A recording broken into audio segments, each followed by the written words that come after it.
Hello everyone. Welcome back to English Weaver. Today we're exploring New Year goals and how to talk about them in English. We'll go step by step to keep your English practice clear, simple, and easy to follow. So we're diving into New Year's goals today. I'm actually really excited about this topic. It just feels like the perfect time to chat about what the next year holds. I'm doing great, thank you. I'm really looking forward to this topic. It's always so motivating. It feels like there's this collective energy in the air. There really is. It's kind of infectious in a good way. I know. It's like everyone is ready for a fresh start, a clean slate. It is. Although, I have to admit, I'm also just glad the holiday chaos is finally wrapping up. It's a fun kind of chaos, but Yeah.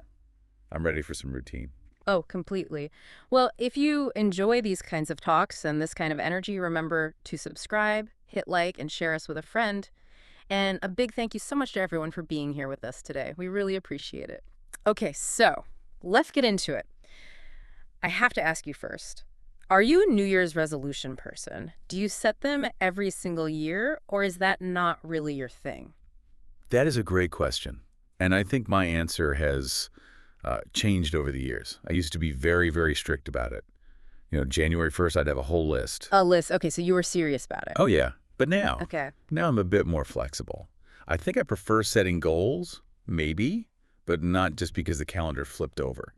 Do you think there's a difference between a resolution and a goal? I think so. For me, a resolution feels so, I don't know, so high pressure, like it's all or nothing. Whereas a goal feels more like a direction you're heading in. Exactly. All or nothing. That's the perfect way to put it. I Yeah. had this one resolution a few years back. Yeah. It was a spectacular failure. Oh, you have to tell me, what was it? I decided I was going to become an early riser, Mm-hmm. not just, wake up a little earlier. Yeah. I'm talking about the 5 a.m. club. I was going to meditate, journal, exercise, all before the sun came up. Wow. That is ambitious, especially if you're not naturally a morning person. I'm absolutely not a morning person. Hmm. And, well, it lasted for about, I think, 4 days. The biggest obstacle wasn't even the waking up part. It was the feeling of being exhausted by lunchtime. The whole day just felt off. I felt like I was failing from the moment I woke up. Oh, I completely understand that feeling. It's like you're fighting against your own nature. Why do you think that one fell apart so quickly? Was it just too big of a change all at once? I think so. It wasn't just one new habit. It was like 5 new habits all stacked together at the most difficult time of day for me. I didn't ease into it at all. It was just this massive, sudden shift. That is so relatable. I once decided I was going to learn to cook these really complex French recipes, and I went out, bought all the fancy pans, all the ingredients, Uh-huh. I can see where this is going. and I think I made one dish. It took 4 hours. The kitchen was a complete disaster, and I just felt defeated, not inspired. Do you relate to that feeling of needing that big, fresh January start to even attempt something like that? Oh, 100%. There's something about January that feels like a magic reset button. It gives you permission to try these huge, life-altering things. But what I've learned from those failures is that the magic isn't in the date. It's in the system you build. The goal wasn't wrong necessarily, but my approach was totally unsustainable. The approach, right, not the goal itself. That's a really good way to look at it. So that brings me to now. Have you set your main goals for the upcoming year yet? Or are you still in the thinking phase? I am. I've been thinking about it a lot, actually. I've tried to move away from those huge, vague goals like be healthier. They just don't work for me. Okay, so what have you landed on? Do they fall into those typical categories like health, career, learning a new skill? They pretty much do. I have two main ones this year. The first is a skill and hobby one. I want to read 20 books this year. 20 books. Nice. Yeah. I used to read so much, and I've really fallen out of the habit, so I'm genuinely excited to get back to it. My other one is more health-focused, but it's small. I just want to start a consistent walking routine. Nothing crazy, just getting outside and moving my body. I love both of those. They feel really positive and achievable. So for the reading goal, 20 books sounds like a great number. What genre are you most excited about starting with? A good novel or maybe something nonfiction?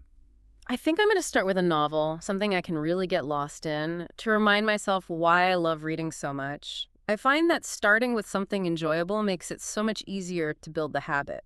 That's great strategy. And that brings up another question for me. Do you prefer having those concrete, measurable goals like 20 books?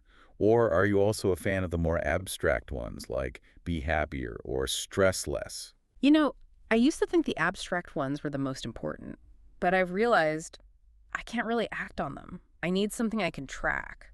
Like, my walking goal isn't really about fitness, it's my way of trying to stress less. The concrete action leads to the abstract feeling, if that makes sense. It makes perfect sense. Yeah. It's the how behind the what. It's funny, my goals for this year are sort of a mix. I have one that's very similar to your walking routine. I'm trying to disconnect from my phone for an hour every evening. Ooh, that's a good one. A really hard one, I imagine. It is, but the inspiration for it came from a really frustrating moment. I was trying to have a conversation with a friend, and I realized I checked my phone 3 times without even thinking about it. I just felt rude and distracted. It was a real wake-up call. I've had that exact moment. It's such an unconscious habit, isn't it? It really is. And my other goal is a bit more hands-on. I want to finally build the bookshelves for my living room. I've had the wood sitting in my garage for, and I'm not joking, over a year. Ah, I love that. It's the project that's been waiting for its moment. That's a great goal because the result is so visible and rewarding. That's the hope anyway. It just feels good to have a mix of goals, one that's a daily habit and one that's a bigger finite project. I agree. Okay, so that's the what. Now for the hard part, the how. Setting the goal is always the easy, fun part, but sticking with it when it's, March and it's cold and you've lost that initial spark, that's the real challenge. What's your secret? What's your main strategy for consistency? That is the million-dollar question, isn't it? For me, the biggest thing has been making it as easy as possible to start. Removing friction, I guess you'd call it. Removing friction, what does that look like in practice? So for the phone-free hour, it means I physically put my phone in a different room at 8 p.m. It's not about willpower. If it's next to me, I'll grab it. If it's upstairs, I'm too lazy to go get it. It's about designing my environment to help me succeed. Oh, that's so smart. You're making the bad habit harder and the good habit easier. What about accountability? Does telling a friend or a partner about your goals help you, or do you prefer to keep them to yourself? I'm a fan of telling one, maybe 2 people who I know will be supportive. I think if you announce it to the whole world, it can sometimes backfire. It feels like you've already gotten the credit just for saying it. But telling my partner, for instance, hey, I'm doing my phone-free hour now, adds a little bit of positive pressure. A gentle reminder, I get that. For me, I think breaking things down into mini goals is everything. The idea of reading 20 books is daunting, but the idea of reading 10 pages tonight, that feels totally manageable. Yes, the 2-minute rule or something similar, just do something for 2 minutes. Yeah. Because once you start, you often keep going. It's the starting that's the hurdle. For the bookshelves, my goal isn't build the shelves. My goal for this Saturday is measure the wall and cut the first piece of wood. That's it. I love that. It makes it feel less overwhelming. But what about when you have a setback? Let's say you have a crazy week and you don't walk at all, or you don't read a single page. How do you handle that? Do you get discouraged, or do you have a method for getting right back on track? Mm. Ugh, the setback spiral. I know it well. In the past, I would just given up. I would thought, well, I've broken the streak, so it's over. But a few years ago, I heard about this rule that really stuck with me. Simple, never miss twice. Never miss twice. Yeah. So missing one day is fine. Life happens. It's not a failure. It's just data. But you don't let yourself miss 2 days in a row. Missing twice is the start of a new negative habit. So if I miss my walk on Tuesday because of rain, I know that my walk on Wednesday is absolutely non-negotiable. That is such a powerful and forgiving mindset. It allows for imperfection, which is just reality. One slip up doesn't have to derail everything. I think that's where most people, including me, go wrong. We expect perfection, and when we can't deliver it, we quit. Exactly. It's about being resilient, not perfect. I had a week last year where I was trying to build a meditation habit, Mm. and I missed like 3 days in a row because of a work project. Yeah. I felt so discouraged. But then I just thought, okay, that week is done. Today is a new day. And I just started again with a 1-minute meditation. It was about getting back on the horse immediately, even if it was just for a moment. It really is a mental game, isn't it? Especially when you get to that February or March slump we talked about. The novelty is completely gone, and it's just about discipline. It's all about discipline. Yeah. But I think if your system is good enough, you need less discipline than you think.